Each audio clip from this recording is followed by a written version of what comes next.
Hey everybody, welcome on in. My name's Matt, Cryptic if you prefer, and today we're doing something a little bit different. So today we're doing kind of our first ever, I did like a community question bank. So I reached out to everybody on Instagram, YouTube, and Discord and asked everybody to submit some questions that they had for either me as an artist or me for like 3D stuff, like whatever.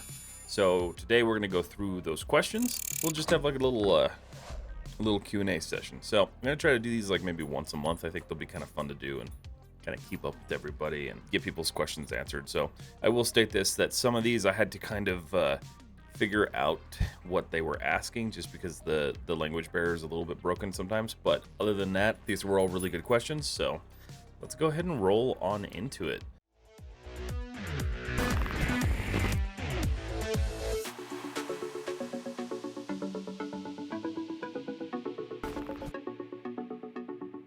So the first question, we're going to go through the first questions on Instagram, then we'll go to Discord. And then we didn't get any on YouTube, so maybe next time we'll get some on YouTube. So, but we'll start with Instagram. So Zoe, I'm going to say this wrong. I'm probably going to say most of these names wrong. So I am sorry if I get your name wrong, but I'll put it the way it was spelled here somewhere. Zoe Shibley asked, are you planning on using AI tools in your future works?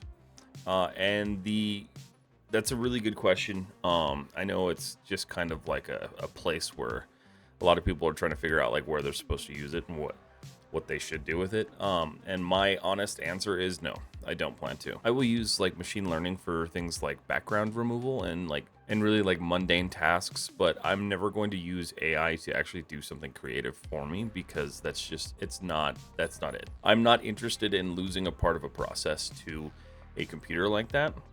That's pushing it too far. I'm always a big proponent of reaching out to concept artists, working direct with real artists, and like, yeah, it does mean that you can't make money off of that work unless you have like a predisposed like agreement with them. But the reality is like it is so much better to work with a real artist's work because you're supporting them by using their work and getting it out there even more than it already was. And they may not need that, but the reality is you are still like working together with a human artist, and I think that's really important, and that's something that I plan to continue doing. So I do my best to avoid using AI art, and I won't be using it for any of the foreseeable future, unless I'm like absolutely required to, but I have no interest.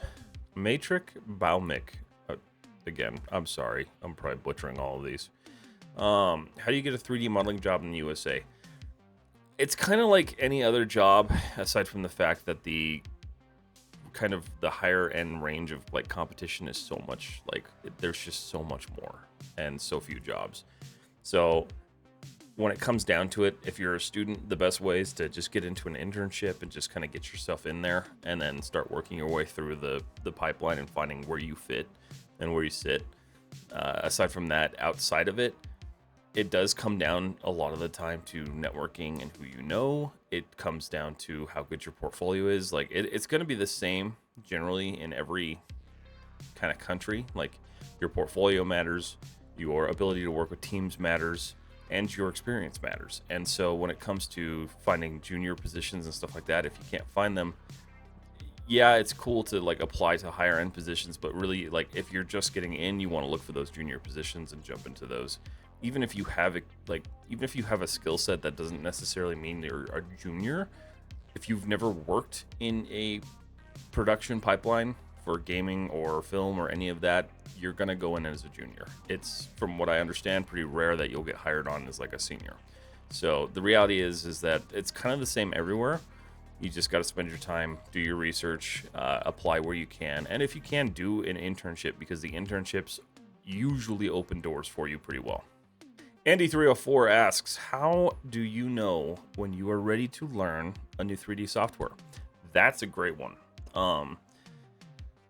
So usually it comes down to if I find a piece of software that like I know I need to learn that's like part of an industry pipeline or something like that, that's usually what will kind of control that urge to want to learn it.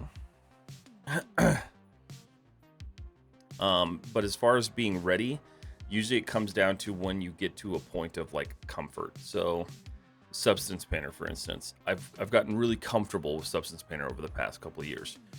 And now that I'm in a space where I'm, super comfortable with it, and like for me, when I open it, I'm not confused anymore.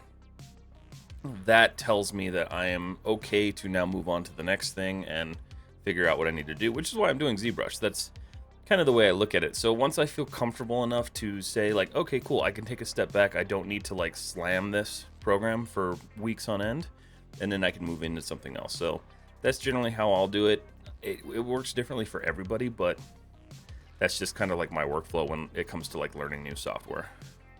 All right, so Louis Create asks, "What's the best quote in life that you can give to someone who literally gives up?" So that's kind of a tough one. A lot of the times it just comes down to like how you handle yourself as a person. But when it comes to like quotes, there's one that I used to kind of there's one that I've seen a lot, and it was something that I dealt with a lot because I used to procrastinate and give up a lot. And it was, "Don't give up when dark times come. The more storms you face in life, the stronger you'll be. Hold on, your greater is coming." That is kind of like it serves as a reminder that, even though you're in a bad space and you're wanting to give up right now, if you keep pursuing what you love and you keep pursuing what you want to do, good times are coming, no matter what. So the reality is like it's hard. Like there is a lot there, especially when you're talking about somebody who gives up all the time. Like there's a lot to figure out there. So when it comes down to it, a simple quote isn't necessarily going to help you. Really what's going to help you is figuring out why it is you do that. Why do you give up on things? Why do you stop and like take these massively long breaks? Because like I get it. I used to do the same thing. I would be really motivated for a couple of months and then I'd give up. It's just one of those things that you have to kind of figure out. It's a little bit more self-searching than just like having a quote, but that is a good quote for somebody who's looking to just have a little bit of inspiration. Because as much as we, as a society sometimes make fun of like those like motivational posters, like quotes are really good. Like it's good to have quotes surrounding you. I have Walt Disney quotes on my wall, just because I find them inspirational and I find them motivational. So I hope that kind of helps you, and I hope you can kind of figure out what's causing you to go through that right now. Nicula, what are your strengths and weaknesses when it comes to your workflow? So my biggest strength, I think, is just kind of like organization and efficiency right now, which is good. It's not necessarily what I want to be my biggest strength, but kind of is what it is. My weakness right now comes down to kind of the artistic side of things. So like the, silhouette and forms and stuff like that. It's all stuff that I'm working on. Color management and light management, stuff like that. So I think really like the artistic side of things for me is in a development stage right now, more so than like my technical side. So technically I'm really strong, but artistically I'm having to kind of revert and relearn a lot. So I think that's where I kind of sit right now, and that's kind of where I put a lot of my main focus into. All right, Jimmy UK8, bro, I'm 31. I just started learning Maya. Am I too late to choose this as a career? No, it's not too late. I'm 32 and I'm just getting started. The reality is you're never too old to do what you want to do. So if you're just getting started and this is something you love, go for it, chase it, learn it, grow with it. It's never too late. It's going to be hard. It's going to be difficult.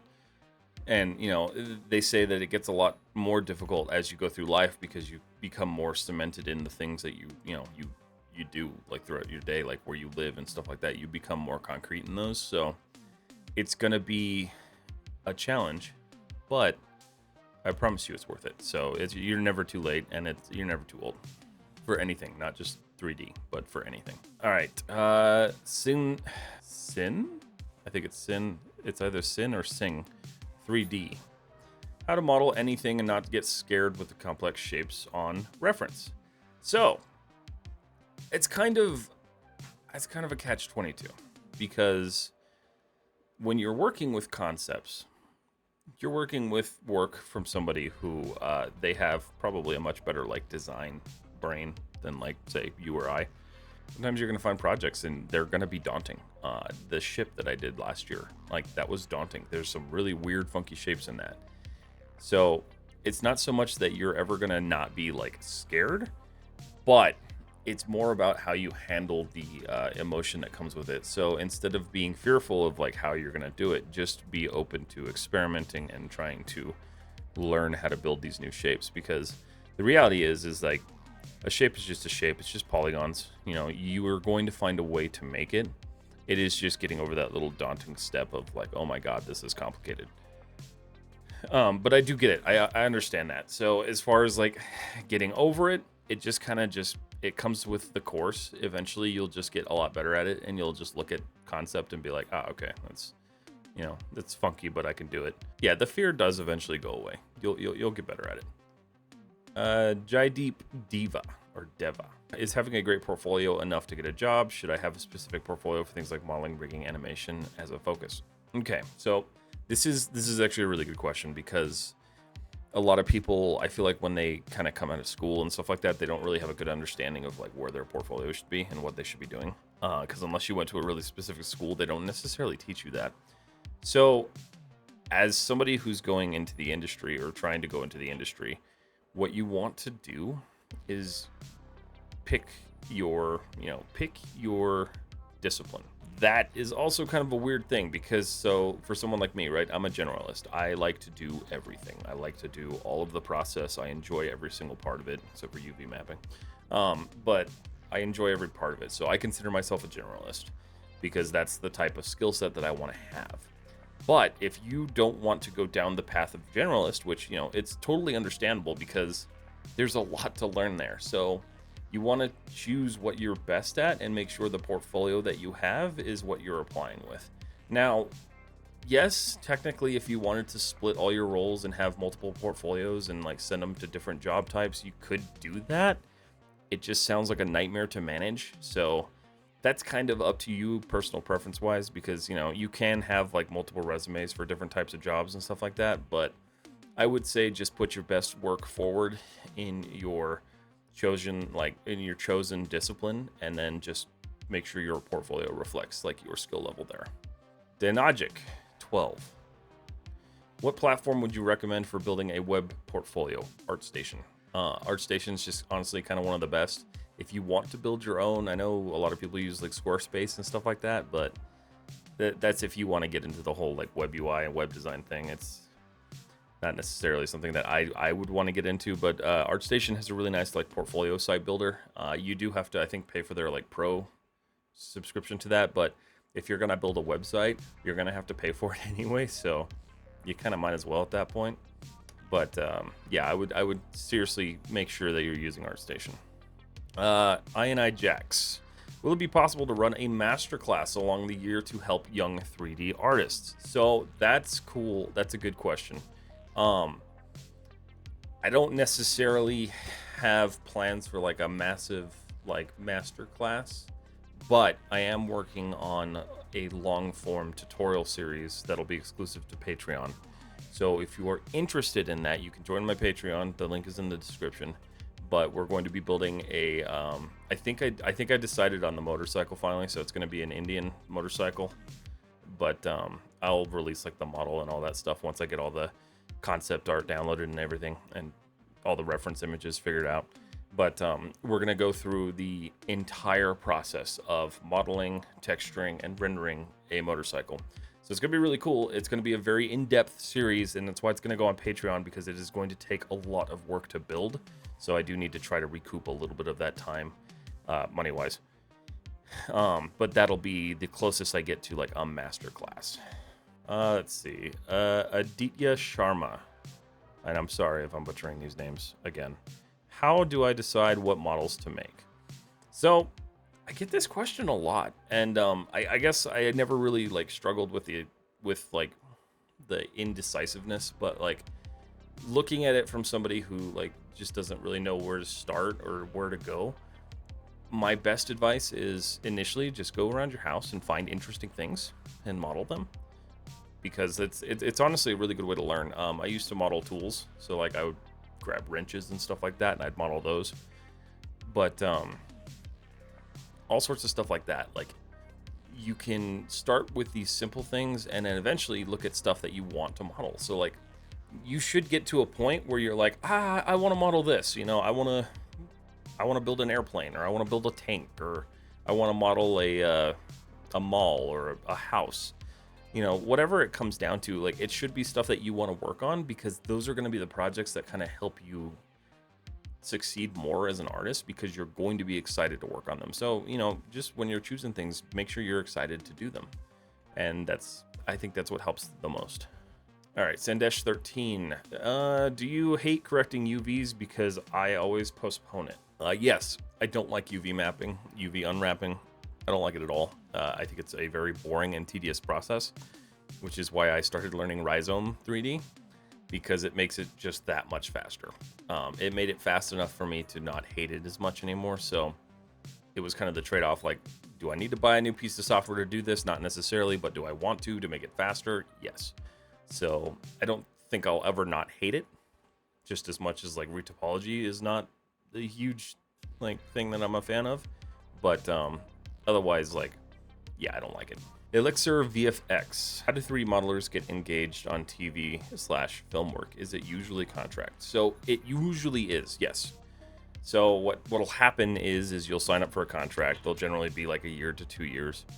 And at the end of your contract, you will either get, let go, or you'll have some sort of indication that they're probably going to keep you on. That tends to be what I find the most, is that most people will do a contract, and then eventually the company's like, okay, cool, we're going to keep you on as staff.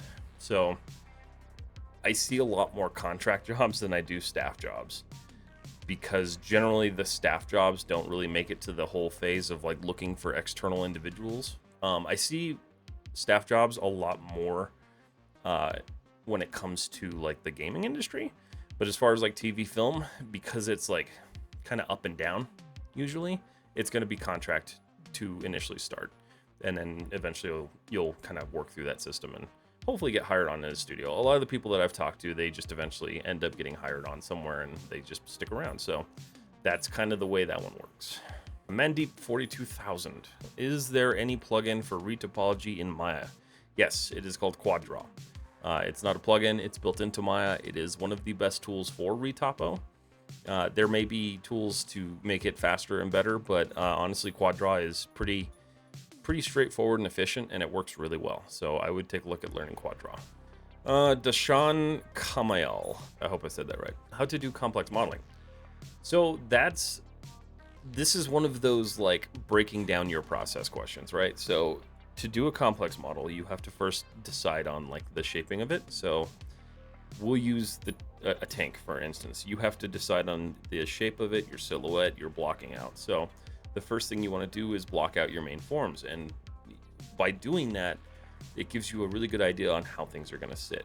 Next thing you do, you work in your secondary kind of detailing. That's where you're going to go through and kind of refine your paneling and stuff like that, and getting your shape even more refined. And then you're just going to kind of keep repeating that process until you get to those finer details, and then you're done. So it's really important to take large complex projects and break them down into segments. You have to take them apart and then do piece by piece and section by section. So for instance, with the tank that I'm working on currently, I looked at the kind of base of it and how I wanted to do it, and I decided to start on the turret. So the first thing I did was I modeled the turret, and I built out kind of the way I wanted the shape to be. Then I refined that shape. Now I'm adding the kind of larger details. And then after that's done, I will work in the micro details, like bolts and the wires and stuff like that. Anything extra or additional that needs to be thrown on there. And then and then from there, I'll move on to another part of the tank. It's really important to break down complex models into sizable chunks that you can actually work with, because if you don't do that, you're going to burn out and stress out. So that's just kind of the way I handle it. There could be other ways to do it, but that's my workflow. I'm not the best at efficient workflow, so it's just one of those things where you got to do what's going to work for you. Elena asks, how do you make a good demo reel showing your 3D models, like good topology and painting? Yeah, so when you're making a demo reel, you want to show off your process. So This is also one of those things where like I don't necessarily know if demo reels are even really used anymore. I think they're still cool. I like seeing people's demo reels, but when it comes down to it, like your breakdowns, you want to show, you know, your final render versus your clay render versus your wireframe, break down your UVs, things like that. Everything that is going to kind of show what processes you did to get to that final result is going to help you. And so when it comes to presentation like that, generally with demo reels, you want to show off like 3 to 4 models. I wouldn't go any crazier than that, but make sure that your portfolio, or make sure that your demo reel is focused. Make sure it showcases what you want to showcase, and make sure that it just is something that you're proud of, because that's going to be really important. But as long as you're showing your process and you're doing good rotationals, like make sure everything is to the highest like point of quality that you can get it to. All right, so we're gonna move on to some of the questions we got from Discord, and then that'll be the end of this video. So Crix asks, I wanted to ask that I made a sci-fi sort of prop and I want to present it in an environment, but I can't come up with an idea what type of environment should I make. So sci-fi is usually kind of cool. So one of the ways that I'll do this is I'll look at concept art from like some of my favorite sci-fi films. So like say you modeled a sci-fi gun or something like that. Look at the way they present it in concept art. So a lot of the time you'll see it like either on a very plain like kind of table, or you'll see it like mounted in like some sort of like gun rack. Just find creative ways to kind of showcase that model that aren't just slapping it on a black background. So if you were doing something that was like maybe inspired by Elysium, you could build like a small segment of like one of their armories and then just kind of like build that out and lay it out. And like, you don't have to get too crazy with it, but something that still matches the vibe of that weapon, but still puts the focus on that weapon or that prop. But it really is gonna come down to like personal preference, like what you want to do, like how you want to showcase your model. A lot of the times people will just post them against like, say, like a concrete backing or like a metal slab or even like a cloth background.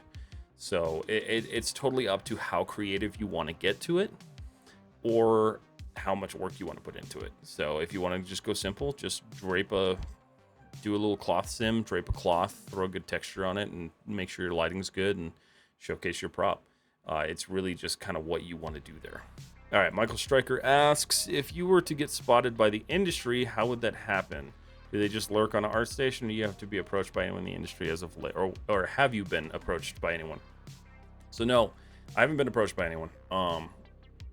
And yeah, sometimes they do lurk on ArtStation. I have a couple people that I know that were picked up off of ArtStation. But the reality is getting noticed is kind of all about your networking. So how much you network, how much you talk with other artists. I've met so many great artists over the past year that I've spent networking with people. And, you know, networking isn't as difficult as you think it is. Like, it's really just interacting with other artists and kind of getting to know them and showing up in their live streams and hanging out and stuff like that. Like, you can build relationships that way, and it's actually really helpful. So the networking is the most important part of that. It's pretty rare that you'll just like be picked up by a company that'll like be like message you and be like, hey, we want to hire you. It happens in rare occasions.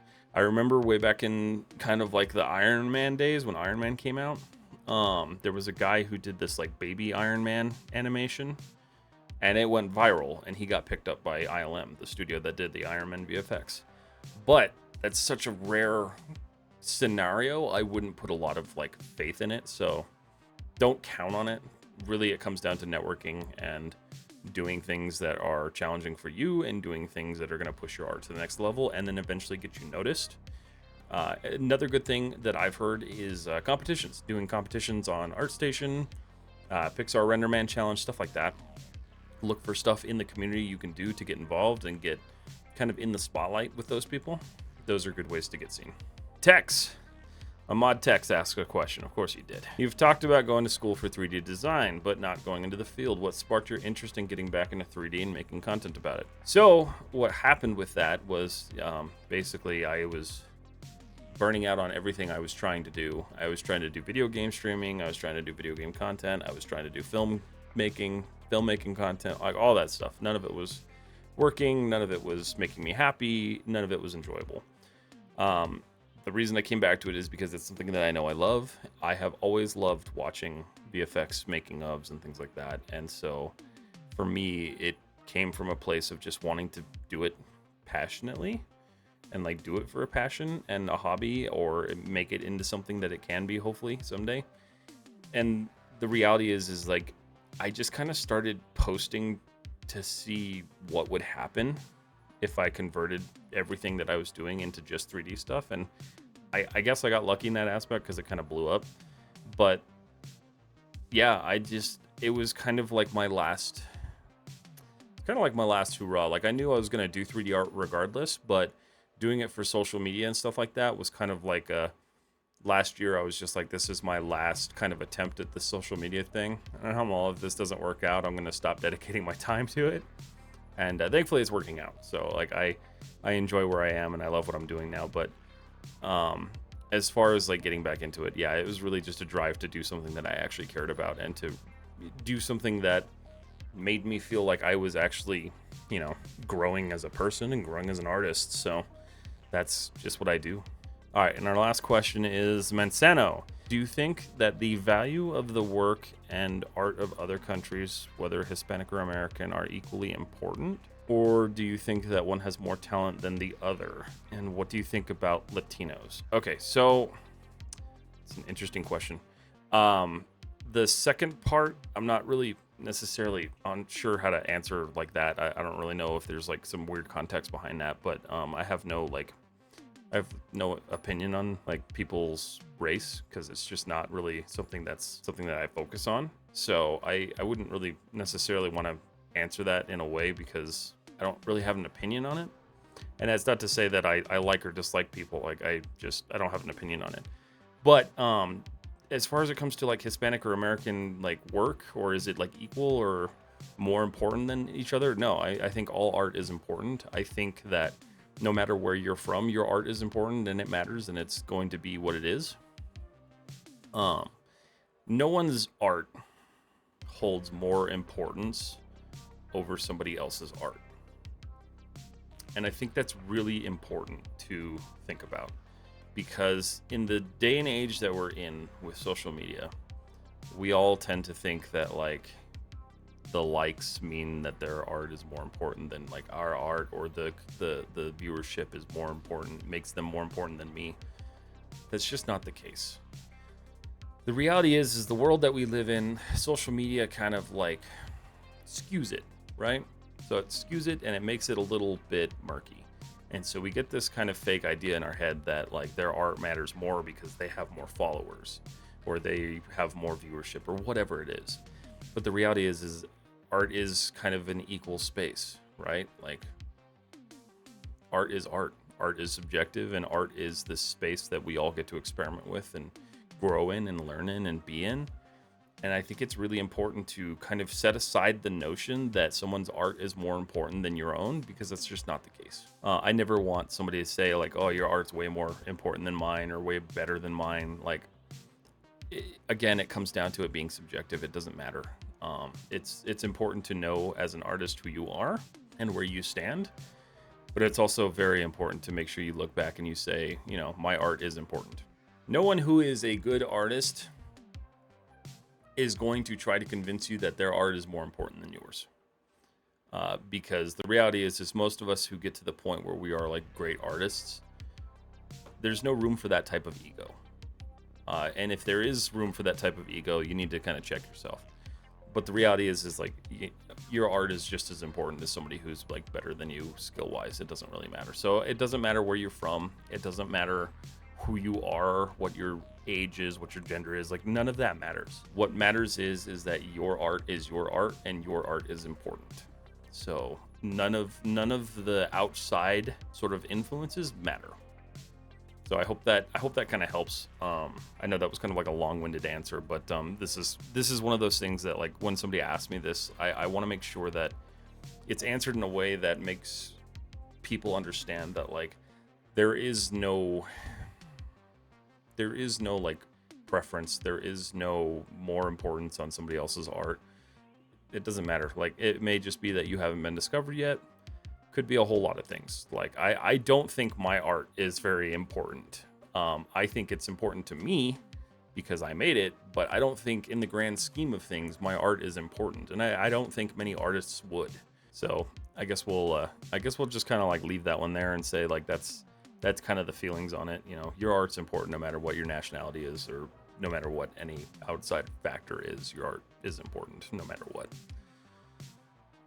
But everybody, that's kind of it. That's all the questions we got. I think I'll do these like maybe once a month or once every other month. They'll be kind of fun ways to engage with the community and kind of get some questions answered in like bulk, because I know I'll do these on Instagram every once in a while, but I don't know. I like making video content, so it does kind of help scratch that itch. So if you guys are ever interested in doing one of these, make sure that you submit your questions when we're looking for them on either Discord, YouTube, or Instagram. That's generally where I'll post these. I'll try to do things on like Threads and Blue Sky, but both of those platforms are kind of weird. So yeah, no, thank you everyone who has submitted questions. This was a fun experience. I know this is kind of a longer video, but this was a really fun experience. I enjoyed this, and it was good to just kind of sit here and chill and talk and answer some questions that people sent in. So I appreciate you all for doing that. But if you guys like this video, make sure you like and subscribe, join the channel, join the community. You can join our Discord. It's free, of course, as always. If you want to support me further, you can support me on Patreon. That's a good place to be. And with all that out of the way, guys, I will see you in the next video.